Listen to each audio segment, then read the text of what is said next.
Assalamualaikum warahmatullahi wabarakatuh. Waalaikumsalam warahmatullahi wabarakatuh. Alhamdulillahirabbil alamin wa bihi nasta'in ala umurid dunya waddin.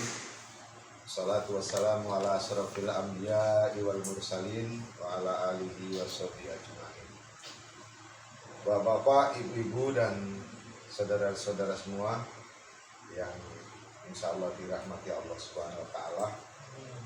Bersyukur kita pada Allah bahwa hari ini di tempat ini, saat ini kita bisa bersama-sama ketemu, bisa silaturahmi. Mudah-mudahan pertemuan ini menjadi pertemuan yang menjadi wasilah kita mendapatkan rahmat Allah karena kita bisa silaturahmi. Salawat dan salam semoga Allah sampaikan, Allah curahkan kepada junjungan kita Nabi besar Muhammad sallallahu alaihi wasallam. Semoga kita semuanya tetap istiqomah, mahabbah dengan beliau atau mencintai beliau dengan terus bersolawat dengan beliau. Harapan kita mudah-mudahan kita bisa melaksanakan ajaran agama yang dibawa oleh beliau, melaksanakan sunnah-sunnahnya dan bersolawat kepadanya sehingga kelak di akhirat kita bisa ketemu dengan beliau bersama orang-orang yang soleh dan diberi syafaat oleh beliau Nabi kita Muhammad. Pada kesempatan ini saya akan sampaikan di antara hal yang penting di dalam Islam. Dalam Islam, beberapa perintah Allah, kalau ada perintah sholat, hampir diikuti dengan perintah zakat. Berarti ini satu sinyal bahwa orang Islam itu harus hablum minallah dan hablum minannas. Menjalin hubungan baik dengan Allah Subhanahu wa taala dan menjalin hubungan baik dengan sesama manusia. Artinya, kalau hanya baik kepada Allah saja, tidak baik kepada sesama manusia, menurut ajaran Islam kurang baik atau enggak pas. Atau sebaliknya, kalau ada orang beragama Islam hanya baik dengan sesama manusia, tapi tidak baik kepada Allah, tidak mengabdi, tidak menyembah, tidak bersyukur, maka itu juga kurang pas. Karena itu yang perlu diketahui, yang perlu ditanamkan dalam jiwa dan hati kita, bahwa mengabdi kepada Allah itu hal yang penting, tapi berbuat baik kepada sesama manusia juga penting. Saya ulangi lagi bahwa hampir semua ayat yang perintahnya sholat diikuti dengan perintah zakat. Jadi sholat sebagai hubungan langsung antara makhluk atau antara manusia dengan Allah. Sementara zakat, sedekah, infak itu hubungan manusia dengan manusia. Atau yang biasa Sinandu sebut hablum minallah wa hablum minannas. Hubungan baik dengan Allah dan hubungan baik kepada sesama manusia. Nah, kali ini kita sama-sama bahas bahwa hubungan baik kepada sesama manusia itu dititik tekankan oleh Allah adalah zakat atau sedekah. Kalau zakat itu harta yang wajib dikeluarkan setelah kita punya harta satu nisab. Nisab itu batas yang harus dikeluarkan zakat. Nanti dipelajari sendiri atau dibahas di waktu lain. Nah, kalau zakat kita belum nyampe, ya sedekah. Jadi sedekah itu yang utama kepada siapa? Kalau dalam Quran, wa yas'alunaka madza yunfiqun qul ma anfaqtum min khairin walil walidaini wal aqrabin. Wahai Muhammad, jika engkau ditanya kepada umatmu tentang infak yang paling baik, infak yang paling baik itu adalah infak yang diberikan atau sedekah yang diberikan kepada ibu bapak dan keluarganya. Ingat ya, ibu bapak dan keluarganya. Jadi jangan sok-sokan ke sana sini nabur-nabur uang sementara bapaknya nggak pernah dikasih. Atau paling tidak kalau habis dapat honor jangan diutamakan pacarnya, tapi utamakan bapak ibunya. Ini nggak bisa ditawar karena ini Quran. Jadi seorang anak harus ngasih orang tua, tapi anak ngasih orang tua itu wajib, tapi wajibnya wajib berbuat baik. Kalau orang tua ngasih anak itu juga wajibnya wajib memberi nafkah. Gitu. Jadi jangan sampai orang tua yang ngurusi anak 6, ngurusi anak 7 keurus, tapi anak 6, anak 7, anak 8 ngurusin orang tua 2 nggak keurus. Tambah tua bukannya tambah enak, anaknya udah pada nikah, pada punya rumah, punya motor, punya segala-galanya, malah orang tuanya tambah tua tambah susah. Ini jangan sampai terjadi sama dulur-dulur ini kabeh. Kemudian kepada kaum kerabat itu Pak D, Pak Le, Lele dan seterusnya lah ponakan. Nah, pertemuan kali ini saya akan sampaikan bahwa ini sudah selesai orang tua sama kerabat dan seterusnya. Selanjutnya kalau ada fakir miskin, yatim piatu, orang-orang lemah dan sebagainya. Tapi ada satu hal penting yang harus diingat oleh kita semuanya supaya jangan sampai terlupa. Kadang-kadang kan santunan di masjid, santunan di musola, santunan di mana yang disantuni yatim piatu, fakir miskin, janda-janda yang sudah tua, janda-janda yang masih muda malah nggak ada. Gitu.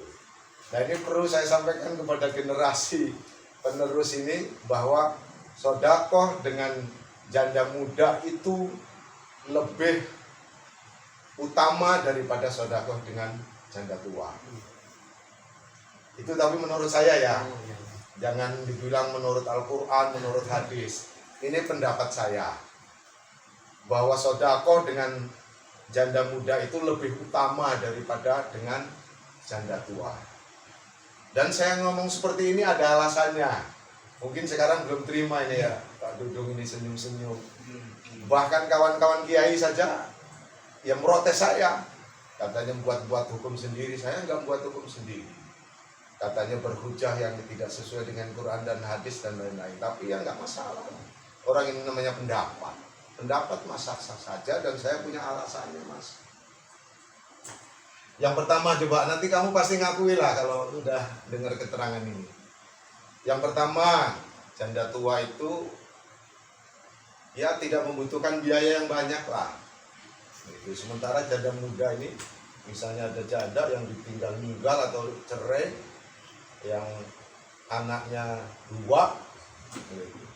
biayanya pasti lebih banyak daripada janda tua yang umurnya sudah 80 tahun, 70 tahun. Kalau janda yang sudah tua mah mungkin ya dikasih uang 100 apa 200 saja sebulan cukup, karena makannya juga udah nggak banyak, nggak butuh apa ini kalau ya skincare, nggak butuh ya perawatan dan lain-lain, dan ya sudah nggak ada tanggung jawabnya kepada anaknya udah ini baru satu aja kamu udah mulai mengakui ini. Kemudian yang kedua, janda muda itu rata-rata anaknya sudah besar apa masih kecil? Masih kecil. Kalau janda yang tua rata-rata anaknya sudah besar apa? Ya, udah besar. Masa iya anak yang sudah besar-besar ngasih ibunya nggak bisa kan? Kalau janda yang muda anaknya masih kecil-kecil, boro-boro ngasih. Apalagi kalau terdengar sampai hari itu ada anak seorang janda muda yang nggak makan karena nggak punya beras. Ayo, logikanya kalau janda yang sudah tua punya anak 3, punya anak 4, ya terlepas jandanya nggak punya anak ya ini ya masa iya sampai momennya nggak makan. Nah kalau yang ini janda muda yang nggak punya pekerjaan, nggak punya skill, ya nggak punya apa-apa, namanya nasibnya memang harus seperti itu. Anaknya masih kecil-kecil, butuh makan, boro-boro susu lepas makan aja udah bagus. Nah, kan otak Nanando juga udah mulai terima ini. Baru 2 ini, baru 2. Yang ketiga, Mas Iwan, yang ketiga, kalau janda tua nggak punya uang, nggak makan, mungkin nggak dia ada potensi untuk maksiat, untuk berbuat dosa, atau lebih kasarnya untuk menjual diri. Ya, walaupun kayaknya sulit lah gitu, potensinya hampir tidak ada lah.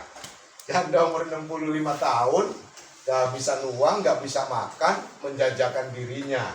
Itu potensi loh, ini bukan ini ya, potensi ya. Nah mungkin gak janda yang tua kalau kepepet, gak punya apa-apa, anaknya gak makan dan lain-lain, dia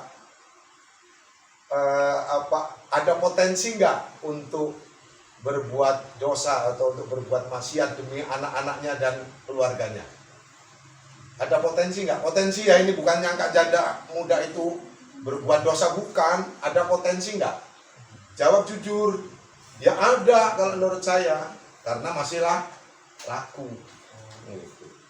Sing tua menar edol ora iso lah, wis ora sing gelem. Gitu. Nah, sudah sekarang pikirkan. Jadi saya seperti punya pendapat seperti ini ada dasarnya.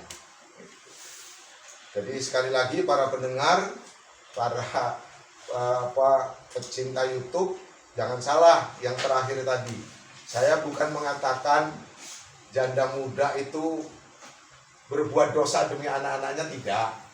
Tapi potensi, ya ada potensi untuk begitulah, namanya orang kepepet. Oleh karena itu kamu yang masih muda-muda ini, ya bukan berarti harus setiap hari ngurusi janda ya, tapi jangan sampai ada janda muda di kampungmu, di tengah-tengah masyarakat yang modern, di tengah-tengah masyarakat yang berkecukupan, ada seorang janda muda yang nggak punya orang tua, nggak punya kakak, hidup sendiri di kontrakan atau di kos-kosan, sampai 2 anaknya tidak makan. Nah, adapun ada hal lain sisi negatif, ya saya nggak bahas itu. Kalau nanti kalau dikasih terus dia ini dia, bukan urusan saya itu mah udah. Iya, yang penting kamu sedekah itu. Yang penting sodakohnya. Jadi kalau kamu sodakoh nanti dikatakan orang apa-apa ya nggak masalah, biarin aja, orang saya niatnya sedekah. Allah nanti kalau habis ngasih minta nomor WA, bukan bahasan saya. Itu udah urusan person, ya, iya, ya kadang-kadang memang kita berbuat itu ada resikonya lah. Ya kita nggak munafik ya, artinya kalau ada orang punya sangkaan begitu wajar-wajar saja. Cuman lebih baik sedekah daripada ngomongin tapi nggak ngasih. Nah itu yang jadi masalah. Allah itu sodakohnya riya, sodakoh kok nunggu nyari janda muda, terserah aja. Orang ria itu, sodako ria itu sah saja. Sodako itu yang penting ngasih. Yang parah itu ngasih enggak, ngomong-ngomongkan ria, ngomong-ngomongkan pamer, itu yang parah. Nah, jangan terjadi sama kita. Ya, udah otaknya sampai situ saja, jangan terus mikirin janda. Gitu. Ini saya lagi ngomong hal yang penting karena ini sering kelewatan. Nah ini nanti kalau sampai terjadi seperti itu, yang berdosa siapa? Ya hampir semua lah. RT, RW, kepala desa, sampai camat, bupati. Karena kita tahu bahwa bagian dari undang-undang kita ada yang mengatakan fakir miskin dan orang-orang terlantar adalah tanggung jawab negara.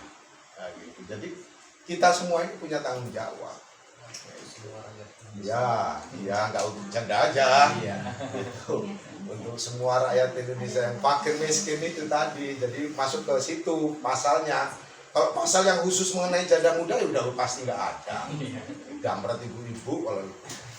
Jadi saudara-saudara sekalian, ini kelihatannya ya hal yang kurang penting, tapi berdasarkan dari ayat yang saya bacakan tadi, bahwa sodakoh itu jangankan ini, orang yang sudah meninggal dunia berteriak-teriak pengen dipulangkan ke dunia mau sodakoh, karena rata-rata orang hidup ini pelit gitu.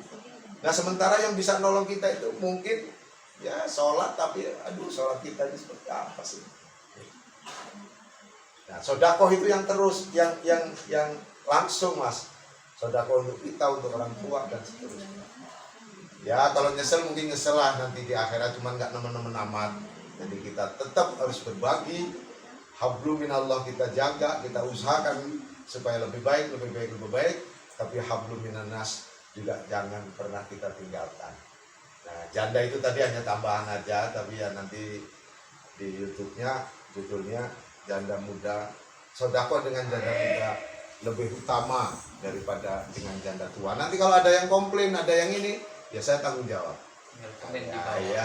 Tinggal komen di bawah. Anda setuju syukur, enggak tolong keterangan saya tadi perhatikan. Gitu. Itu saja. Mudah-mudahan semua kita sehat walafiat, panjang umur, diberi berkah rezeki banyak sehingga bisa sedekah. Mohon maaf apa yang saya sampaikan. Wallahul muwaffiq ila aqwamit thoriq. Assalamualaikum warahmatullahi wabarakatuh. Waalaikumsalam warahmatullahi wabarakatuh.